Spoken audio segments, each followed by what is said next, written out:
welcome to this edition of Dirt Talk with Drake York, and I've got World of Outlaws star Daryn Pittman on the show. It's good to have you. Thanks for having me on. So Daryn, let's start at the beginning of your career. What was your introduction to the sport of racing? When I was 5, I have an older brother who's 4 years older than me, so he was racing quarter midgets when he was, about 5 years old. So I kind of grew up from the time I was born going and probably watching him race, and then started racing myself when I was 5 in quarter midgets and ran those. So I was about 12 or 13 or so, and then moved up into micros and ran those for a couple years, and then moved on to 360 sprint cars, and then eventually 410s. 1 year you won the Gold Cup here at Silver Dollar. How big of an accomplishment was it to win a race like this? Yeah, it was big. Gold Cup was big, especially back then. It paid $50,000 to win. Definitely one of the the crown jewels of our sport back then. I don't know that it's still considered that today, but the Gold Cup, from the first time I ever came out here, was a big 3-day event. It was really difficult to win with a split format. You really had to put together a good, solid, prelim night and final night to win it. So, yeah, definitely one of the highlights of my career. I mean, I definitely would say winning, the King's Royal and the historical big one were probably a little bit better, but the Gold Cup is definitely one that I'm definitely pretty proud of. In 2013, you won the World of Outlaw Championship. How big of an accomplishment was that for you to win a championship with the Outlaws? Yeah, that was big. It's one that definitely the top of my career as far as achievements that I've been able to do. Been doing it a long time, and to be able to come out our first year with KKR and with a new team and a new crew chief, and basically compete all year over the 85-90 dates to win a championship was a huge accomplishment and a lot of fun. We just like to figure out how to try to do it again. For a couple of years you ran with the PA Posse. What was it like running against some of the best in Pennsylvania? It was good because it's tough. I mean, the Outlaws might struggle as much as anywhere when they go to Pennsylvania and race. So for me to go, I'd always been pretty good at Williams Grove before that, but for me to go, it's been 4 years racing.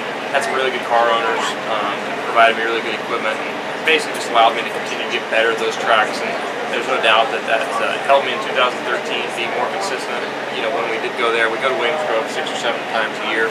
So, as an Outlaw regular, you can't go and struggle there and expect to contend for a championship. There's just too many points on the line that you're going to give up, and a lot of good local cars. So you'll see that's a place where if you run well, you can really gain a lot of points, and if you don't, you can really lose a lot. So enjoyed my time there, learned a lot, but was definitely glad to get back out. On the Outlaw schedule, you go to a ton of tracks, over 100 races a year, if I'm correct? It's around 80, 85, depending upon, Outlaw races. We do run a few more, like we run some all-star shows in Volusia beforehand. Some of the guys go to Australia, and I did that for a long time. But, we always seem, around 90 dates for the course of the year seems to be pretty normal. So out of all the tracks you've raced at, which one has been your favorite to race at? It's funny because I get asked that a lot, and it seems like I get asked it a lot more recently. And I don't know, I don't think I have one favorite. I feel like I have about a handful. So I've just never really been able to pick one track. Beaver Dam, Wisconsin is one of my favorites. The track in Salina, Oklahoma is definitely on. Williams Grove is definitely on the list. Eldora.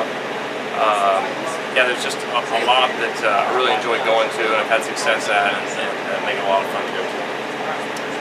What is your personal vehicle that you use to get to the track? I have a motorhome, so I have a motorhome that we tow this t-shirt trailer around with, and luckily my family and my wife and my 2 daughters get to travel with us. So that's how we get up and down the road and to each and every track. Does every Outlaw driver have a motorhome? Because I just talked to Johnny Gibson up in the grandstands, and he has a motorhome too. So is there like a whole new motorhome gang with the Outlaws? No, we don't have. There's not that many actually. I think motorhome-wise drivers is probably me, Jason Johnson. Brad has one. He uses it some of the year. He doesn't use it all. But honestly, maybe me and Jason Johnson might be the only 2 that really use it to get to pretty much almost every race. But Shane Stewart has one that he uses, for a majority of the season. Like I said, along with Brad. Donnie has his own planes and flies back and forth every night, so he's back home. So it's everybody's a little bit different. It just depends on their family situation. If they have kids, they don't have kids. If they're single, married, or just whatever works the best. And the motorhome route is definitely not the cheapest route to go. They're definitely really bad investments that are expensive and break down more than they seem like they're working right. But for my situation with my family being able to go with me, it's a must and something that we just don't think about and know that it's something we've got to put money into if they're going to be able to go. And that's what makes, I think, this traveling as much as we do, tolerable and keeps me as sane as possible with them being with me. Well, that's going to wrap up our show today. Thank you, Daryn.